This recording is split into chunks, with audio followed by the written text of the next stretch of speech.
इस वीडियो में भी आप लोगों का बहुत स्वागत है। देखिए, ये आपका दूसरा चैप्टर है, ठीक है। दूसरे चैप्टर के वस्तुनिष्ठ प्रश्न के बारे में बात करते हैं। उसने कहा था, इसके बारे में सब्जेक्टिव के बारे में हम लोग पहले वीडियो में जान चुके हैं, ठीक है। देखिए, अब उसने कहा था कहानी में किस शहर का चित्रण है।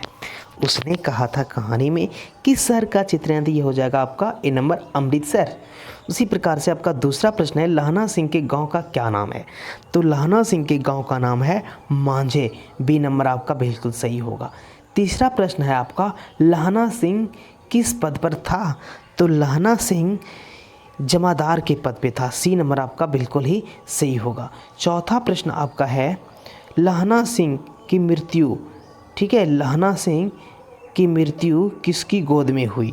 तो लहना सिंह की मृत्यु हुई वजीरा सिंह की। बी नंबर आपका बिल्कुल सही होगा।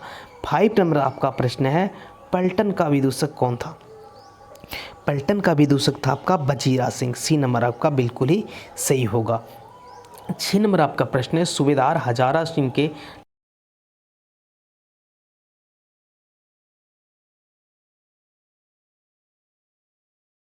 बिल्कुल ही सही होगा। 7 नंबर आपका प्रश्न है भारतीय सिपाहियों किसके साथ संघर्ष हुआ था। भारतीय सिपाहियों का ना किसके साथ संघर्ष हुआ था। तो ये हो जाएगा आपका डी नंबर जर्मनी के साथ। 8 नंबर आपका प्रश्न है जर्मन पलटन को किसने मार गिराया। जर्मन पलटन को लहना सिंह ने मार गिराया। सी नंबर आपका बिल्कुल ही सही होगा। उसके बाद आपका है सिख राइफल के जमादार लहना सिंह का नंबर क्या था। तो सिख राइफल के जमादार लहना सिंह का नंबर क्या था, 72 था, ठीक है।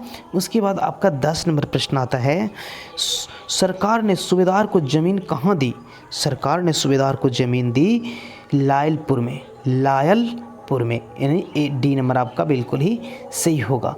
उसी प्रकार से आपका गुलेरी जी का जन्म कहाँ हुआ था। गुलेरी जी का जन्म हुआ था आपका जयपुर राजस्थान में, ठीक है। बी नंबर आपका बिल्कुल सही होगा। उसी प्रकार से आपका 12 नंबर प्रश्न आता है सुखमय जीवन किसकी रचना है। सुखमय जीवन किसकी रचना है। तो ये आपका हो जाएगा ए नंबर चंद्रधर शर्मा गुलेरी होगा, ठीक है। 13 नंबर आपका प्रश्न है उसने कहा था कहानी कब प्रकाशित हुई। उसने कहा था कहानी कब प्रकाशित हुई। तो उसने कहा था कहानी प्रकाशित हुई है सी नंबर 1915 ईस्वी में। 14 नंबर का प्रश्न है कछुआ धर्म किसकी कीर्ति है, ठीक है। कछुआ धर्म किसकी कीर्ति। तो ये है चंद्रधर शर्मा गुलेरी की, यानी डी नंबर आपका बिल्कुल सही हो जाएगा, ठीक है। 15 नंबर आपका प्रश्न है पुरानी हिंदी रचना है। तो पुरानी हिंदी रचना है, ये है आपका डी नंबर चंद्रधर शर्मा गुलेरी की।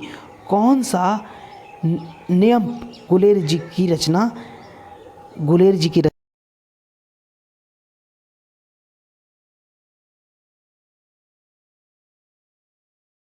दूरी और प्रेम, यानी बी नंबर, ठीक है। उसके बाद 17 नंबर प्रश्न है आपका कुड़माई का क्या अर्थ होता है। कुड़माई का अर्थ होता है आपका मंगनी होना, ठीक है। बोधा सिंह कौन था।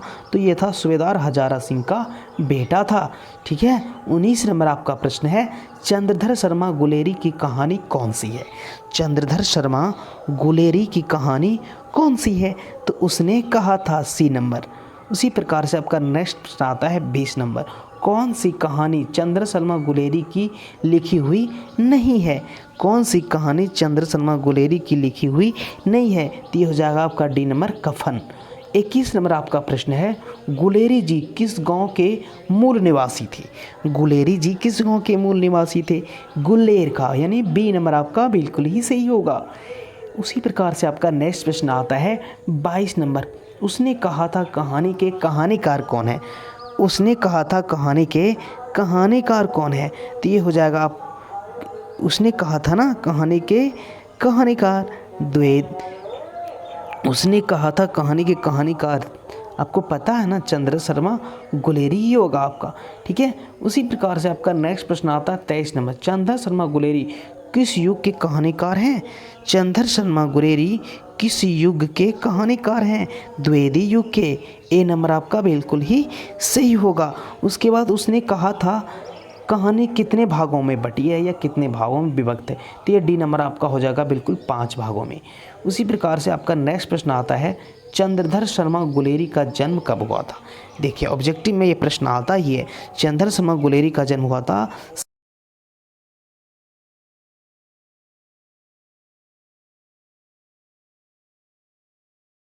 लाना सिंह किस कहानी का पात्र है? उसने कहा था डी नंबर।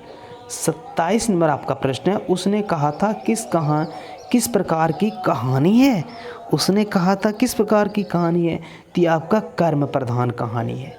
उसके बाद आपका 28 नंबर प्रश्न आता है, पुरानी हिंदी किसकी रचना है?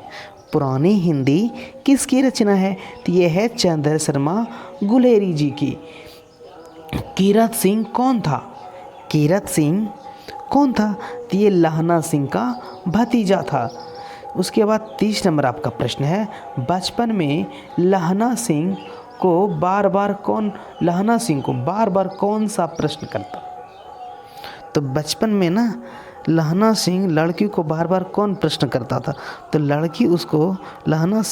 में लहना सिंह लड़की को प्रश्न यही करता था कि तेरी कुड़माई हो गई, यानी तेरी मंगनी हो गई। ठीक है। उसके बाद 31 नंबर आपका प्रश्न है, पलटन साहब सूबेदार को कितने आदमी खदक में छोड़कर जाने को कहता? ठीक है, तो ये आपका हो जाएगा 10। बी नंबर आपका बिल्कुल सही होगा। 32 नंबर आपका प्रश्न है, अमृतसर में लहना सिंह के कौन थे? अमृतसर में लहना सिंह के कौन थे? तो ये आपका सी नंबर होगा, मामा। उसके बाद 33 नंबर आपका प्रश्न है, लहना सिंह सूबेदार को वापस बुलाने के लिए किसे भेजा था? किसे भेजता है? लहना सिंह सूबेदार को वापस बुलाने के लिए किसे भेजता है? तो लहना सिंह सूबेदार को वापस बुलाने के लिए भेजता है ए नंबर, वजीरा सिंह को। 34 नंबर आपका प्रश्न है, सूबेदारनी ने अपने पति एवं पुत्र की रक्षा के लिए किससे कहा? अपने पति और पुत्र की रक्षा के लिए किससे कहा? तो लहना सिंह से कहा था। बी नंबर आपका बिल्कुल सही होगा। उसके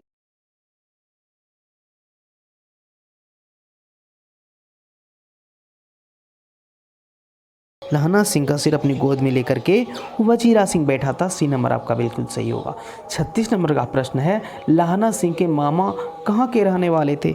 तो लहना सिंह के मामा अमृतसर के रहने वाले थे, पंजाब। ठीक है।